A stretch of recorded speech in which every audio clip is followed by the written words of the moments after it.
Hello students, इस video में मैं डिस्कस करने वाला हूँ अनबैलेंस ग्रोथ मॉडल जो कि हर्समैन ने दिया था। यहाँ पे एक डिबेट होती है कि जो इकोनॉमिक ग्रोथ की जाए वो बैलेंस किया जाए, यानी जो सेक्टर्स हैं उनको साइमल्टेनियसली एक collaboratively multi sectoral development approach adopt किया जाए, या फिर अनबैलेंस अप्रोच यूज किया, यानी सेलेक्टेड सेक्टर्स को टारगेट किया जाए ग्रोथ के लिए। ठीक है, तो हर्समैन ने बेसिकली कंसेप्ट दिया, अपना जो मॉडल दिया उसको हम अनबैलेंस ग्रोथ अप्रोच के नाम से जानते हैं। ये बहुत इंपॉर्टेंट टॉपिक है आपका ग्रोथ एंड डेवलपमेंट में, और ये बेसिकली आता है पार्शियल थ्योरीज के अंडर। ठीक है, ग्रांड थ्योरी या कंप्रेहेंसिव थ्योरी के अंडर नहीं आता। तो हर्समैन एडवोकेट बाय द जो अनबैलेंस ग्रोथ अप्रोच है वो advocated by the Albert O Hirschman in his 1958 book the strategy of economic development, offer a dynamic framework for economic development in less developed country, जिसको हम LDCs कहते हैं। ठीक है, less developed countries, कहीं कहीं पे उसको लीस्ट डेवलप्ड कंट्रीज भी कहा गया है। Unlike the balance growth theory which advocate simultaneous large-scale investment across all sectors, the unbalanced growth model argue that least या less developed countries lack the necessary capital, administrative capacity, and managerial talent to execute wide-ranging investment all at once. ठीक है, तो the approach process proposes deliberate strategic investment in selected leading sectors to generate artificial imbalance, disequilibrium, creating market forces, supply bottlenecks, and profit opportunity that compel further private and public investment. जैसा कि रोस्टॉव ने अपनी stages of economic growth theory में बताया कि selected sectors को basically target किया जाए। अनबैलेंस ग्रोथ मॉडल इसी को बेसिकली हाईलाइट करता है।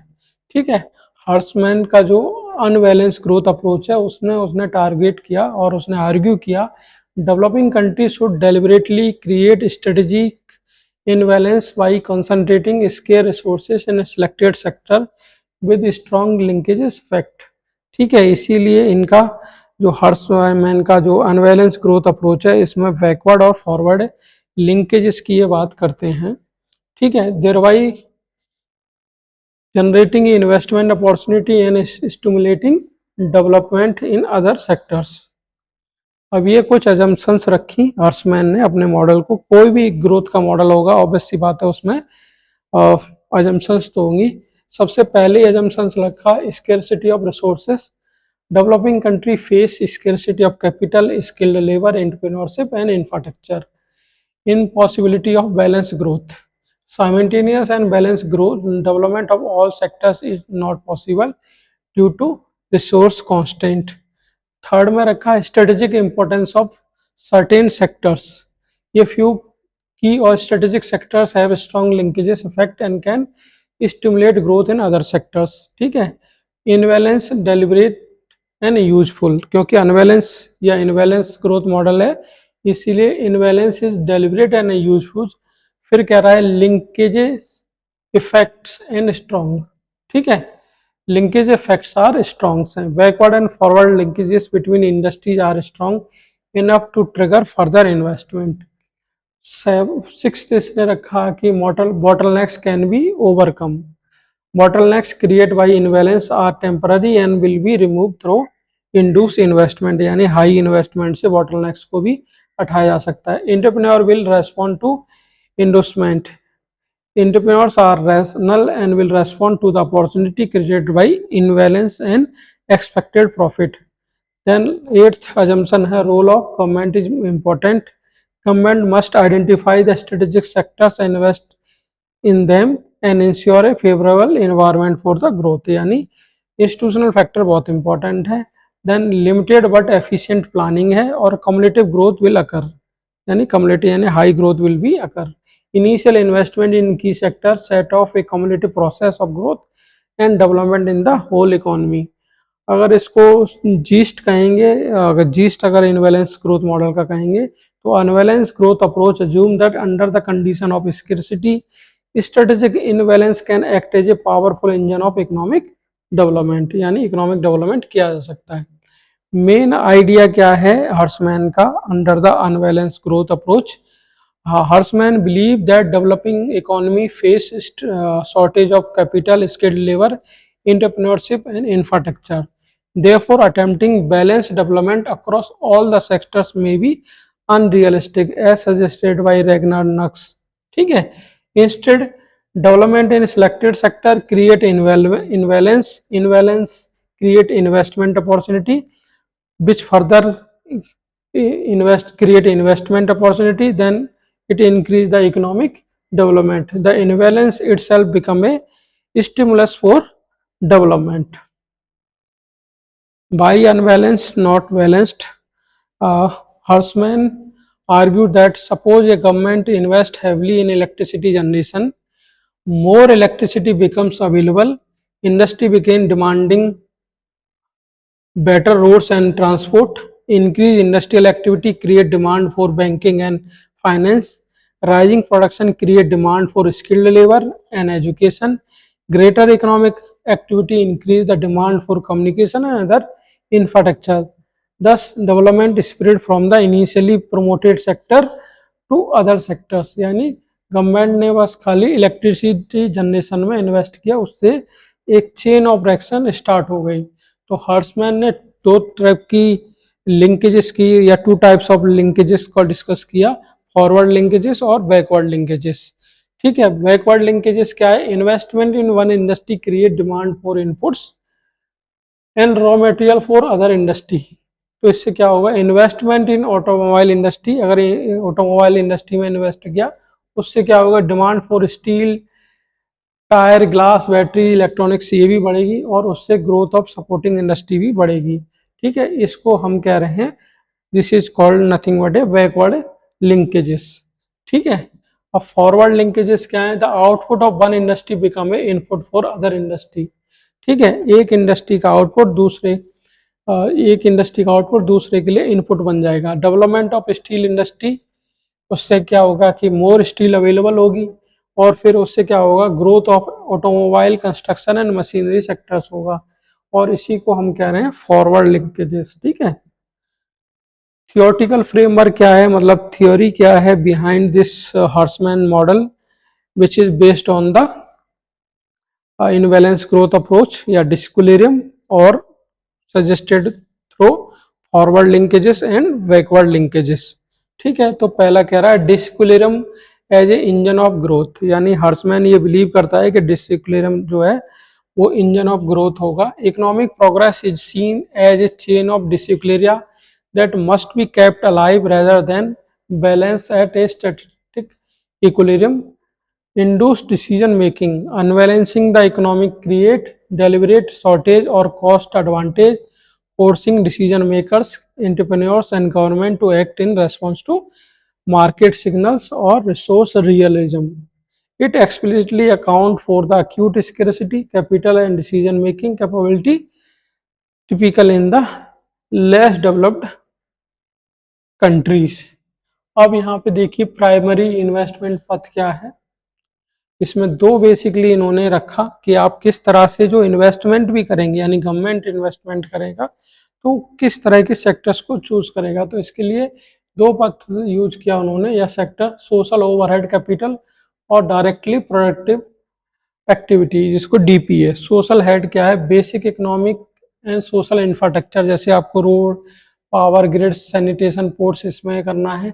और इससे क्या होगा? Unbalancing by development via social overhead capital. ठीक है, government invest in SOC first, उससे क्या होगा? Cheap power and improve the transport, lower production cost for private firms, inducing investment in directly productive activity, यानी एसओसी से DPA की तरफ जाएगा, डायरेक्टली प्रोडक्टिव एक्टिविटी। उससे क्या होगा? डायरेक्टली प्रोडक्टिव एक्टिविटी से क्या होगा? Primary, secondary and commercial industry, specially agriculture, manufacturing and consumer goods, इन पे फोकस करेगा। तो unbalance development via DPA, direct productive activity. ठीक है, उससे क्या होगा, डायरेक्ट इन्वेस्टमेंट इन फैक्ट्री और farms create immediate shortage in power, transport and raw material. These bottlenecks create high prices and political pressure, forcing government investment in the infrastructure. यानी direct productive activity से फिर again social overhead capital में investment होगा. अब एक case study देख लेते हैं अपने इंडिया का कि किस तरह से इनबैलेंस ग्रोथ रेट या अनबैलेंस ग्रोथ रेट या unbalance growth approach which is given by the Hirschman interlink है. इंडिया का जो सेकेंड ईयर 5 ईयर प्लान है 1956 से 61 के लिए, तो India second 5 year plan formulated by statistician Prasanta Chandra Mahalanobis, जिसको पीसी मोनोवलिस के नाम से जानते हैं, served as a one of the most prominent real world application of the unbalance growth strategy. ठीक है, उसमें हमने जो फोकस किया था सेकेंड 5 ईयर प्लान में, मोस्ट हमने फोकस किया इंडस्ट्रियल डेवलपमेंट के लिए. ठीक है, the strategy and sector focus. Prioritising heavy capital goods, महानोविस model shifted priority away from the agriculture and light consumer goods to heavy industry and capital goods, steel, heavy machinery and power generation, creating strategic imbalance.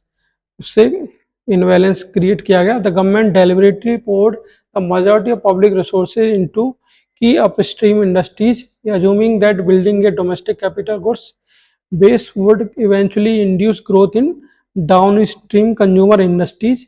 Infrastructure and power investment. Huge outlay were made in social overhead capital, including the major hydroelectric projects and state-owned steel plants, जिसमें Bhilai, Durgapur and Rourkela है.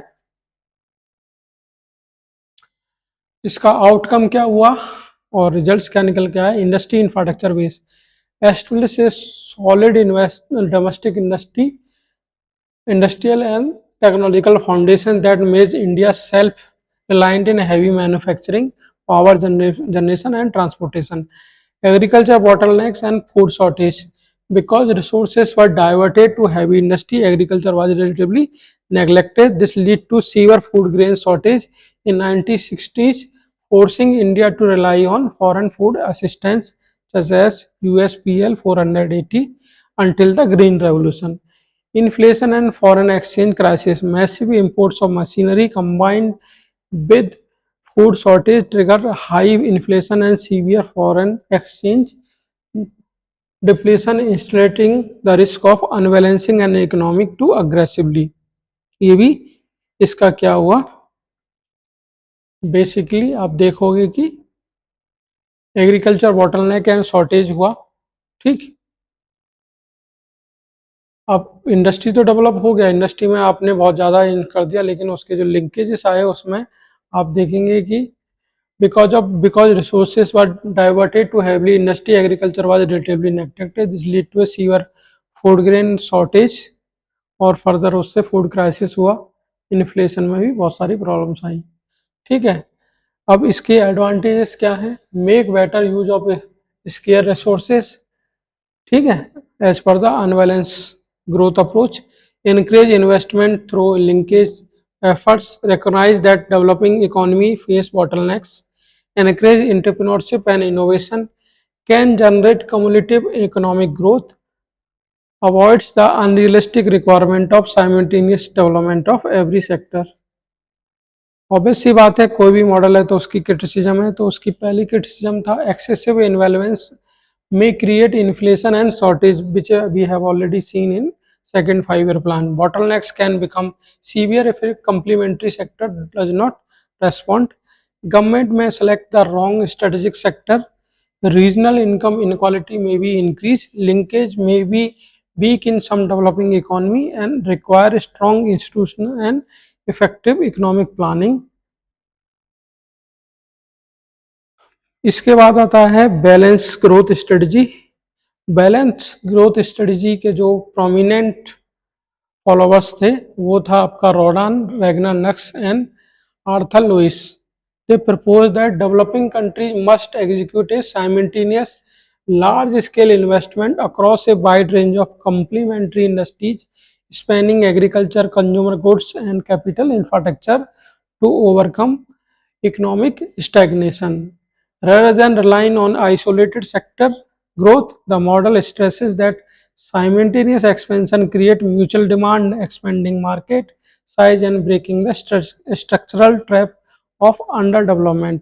तो इन्होंने हर्समैन के unbalance growth strategy को criticise किया और कहा कि साइमल्टेनियसली सारे सेक्टर्स में हमें इन्वेस्ट करना चाहिए और उनमें जो ग्रोथ को बूस्ट करना चाहिए, तब जाके हम हायर ग्रोथ अचीव कर सकते हैं। और इसके जो मेजर प्रपोजर्स थे वो था आपका रॉडान, ठीक है, जिन्होंने बिग पुश थ्योरी दिया, रेगनर नक्स, ठीक है, विकसित साइकिल ऑफ पॉवर्टी, और आर्थर लुइस जिसने अनलिमिटेड लेबर सप्लाई का कंसेप्ट दिया।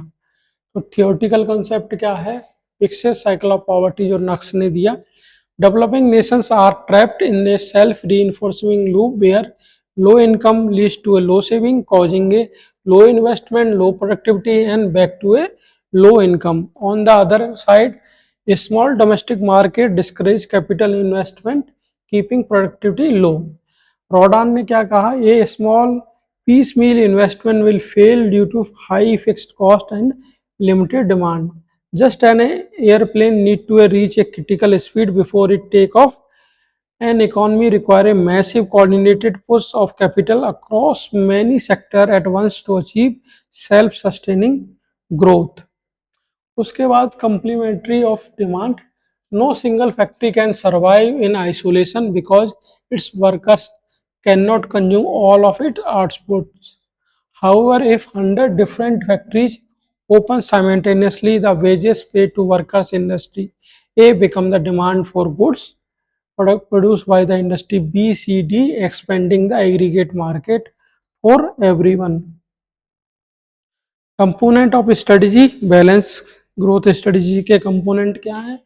Horizontal balance across consumer industry और vertical balance across capital and intermediate sectors. तो हॉरिजेंटल बैलेंस में रखा है investing simultaneously in various consumer goods sector like textile हो गया, shoes, food processing and household items. Workers across all sectors earn income that together generate market demand for this wide array of products. फिर कह रहा है vertical balance, ensuring proportional growth between raw material and suppliers, intermediate capital industries and final output produces so that expanding industry do not face input bottleneck or raw material deficiency, which is identified under the unbalanced growth strategy. What about the social overhead capital? Massive public investment, public sector investment in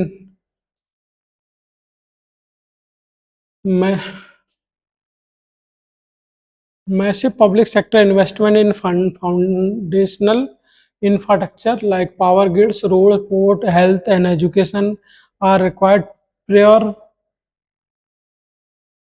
to all alongside private sector investment to lower overall production cost. ये social overhead capital का part है। अब देखिए दोनों में comparison किया है balance और अनबैलेंस ग्रोथ स्ट्रेटजी में। तो पायनियर्स किन्होंने दिया? तो रॉडान, नक्स और लुइस ने इसको दिया, और उधर आपका दिया हॉर्समैन ने और पॉल स्ट्रीम, ये इसके बेसिकली पायनियर्स थे। स्ट्रेटजी क्या है बैलेंस ग्रोथ, जो कि नक्स, रॉडान और लुइस ने दिया? Broad based simultaneous investment in all sectors. लेकिन अनबैलेंस ग्रोथ स्ट्रेटजी क्या कह रही है? Selective heavy investment in high impact target sectors में करना है। प्राइमरी ड्राइवर्स क्या है? Complementary of demand, creating domestic market, और अनबैलेंस में linkages effect, inducing backward and forward linkages. Resource assumptions क्या है? अज्यूम लार्ज कैपिटल रिजर्व्स और heavy foreign aid can be mobilise under the balance growth strategy. और unbalance में क्या है? Except severe capital managerial से scarcity as a given constant है। Planning mechanism required is centralise highly coordinated state planning. और यहाँ पे क्या? Rely on market disequilibria, bottlenecks and price signals.